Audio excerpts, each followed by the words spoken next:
মাসুদ কামাল। দেখেন, আস্থা মানুষের যে নেই এটা কিন্তু সত্য। এটা হলো ওই যে রাখাল ছেলে আর বাঘ আসার গল্পের মতো।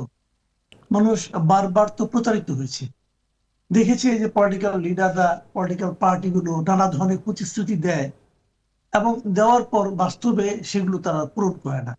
এবং যখন তাদেরকে প্রশ্ন করা হয় তখন তারা বলে এটা পলিটিক্যাল রেটরিক, এগুলি বলে টলে এড়িয়ে যায়। আর বলে অনেক সময় রাজনীতি করতে গেলে ওগুলি বলতেই হয়, এবং এগুলি তারা নির্লজ্জের মতো বলে। মানে এটা যে বলাটা তার জন্য লজ্জার ব্যাপার হতে পারে, এটাও তারা মনে করে না। এটাকে তারা অনেকটা বৈধতার পর্যায়ে উন্নীত করে ফেলেছে, যে কারণে মানুষ আনহ্যাপি হয়, মানুষ অবিশ্বাসী হয় পলিটিক্যাল লিডারদের প্রতি। এবং এটা যে আমরা সাধারণ মানুষ খুব একটা এনজয় করি আমার তাও মনে হয় না। মানুষ বিরক্ত, মানুষ রাজনীতির উপরেই মানুষ সময় বিরক্ত হয়ে যায়। এখন এর বিকল্প কি? মানে এর বিপরীতে তো আমরা কোনো আশার জায়গা দেখছি না।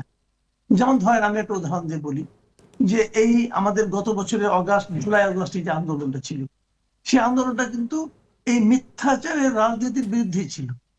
আওয়ামী লীগকে আমরা বলতাম প্রবল স্বৈরাচারী একটা দল, প্রবল স্বৈরাচারী একটা সরকার, প্রবল স্বৈরাচারী একটা নেতৃত্ব। তারা অন্য কাউকে মানত না, নিজেরা যা মনে করতো তাই করতো, তাই করতো। আচ্ছা, তারা যখন ইলেকশন করতো, যখন একা একাও ইলেকশন করতো, তখনও তারা যে ইস্তেহারটা ঘোষণা করতো, সেটা 2014-তে হোক, 2018-তে হোক, 2024-এ হোক, ওই ইস্তেহারটা নিয়ে পড়ে দেখেন তো।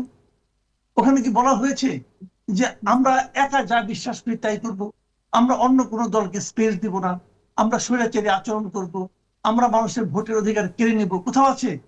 নেই তো। তাহলে তারা এটা করতো কেন? মানে তারা যা লিখতো তারা সেটাও বিশ্বাস করতো না।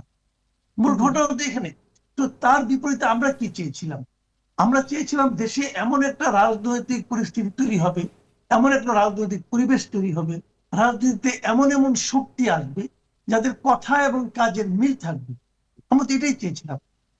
এটা আমরা চাইনি, এটা চেয়েছিলাম, কিন্তু আমরা সবসময় এটা চাই। এবং যখন যেহেতু এটা একটা আন্দোলনের মাধ্যমে, একটা গণ আন্দোলন, এবং যার সঙ্গে সারা দেশের মানুষ জড়িত ছিল, সে কারণে আমাদের প্রত্যাশাটা আরো বেশি ছিল। যেহেতু সে আন্দোলনের সামনের সারিতে কিছু ইয়াং ছেলে মেয়েরা ছিল, স্টুডেন্টরা ছিল, তাদের কাছে আমাদের প্রত্যাশাটা আরো বেশি ছিল। আমরা ভেবেছিলাম যে সাধারণত স্টুডেন্টরা তো অতটা স্বার্থবাদী হয় না, তাদের অনেকের ঘর সংসার থাকে না, তারা ওইভাবে তারা পার্থিব লোভে খুব বেশি একটা লালায়িত হয় না। আমরা যেটা চেয়েছি এবং আমরা ভেবেছি যে বক্তৃতা আমরা পেতে যাচ্ছি, কিন্তু আমাদের সেই ভাবনা কি বাস্তবায়িত হয়েছে?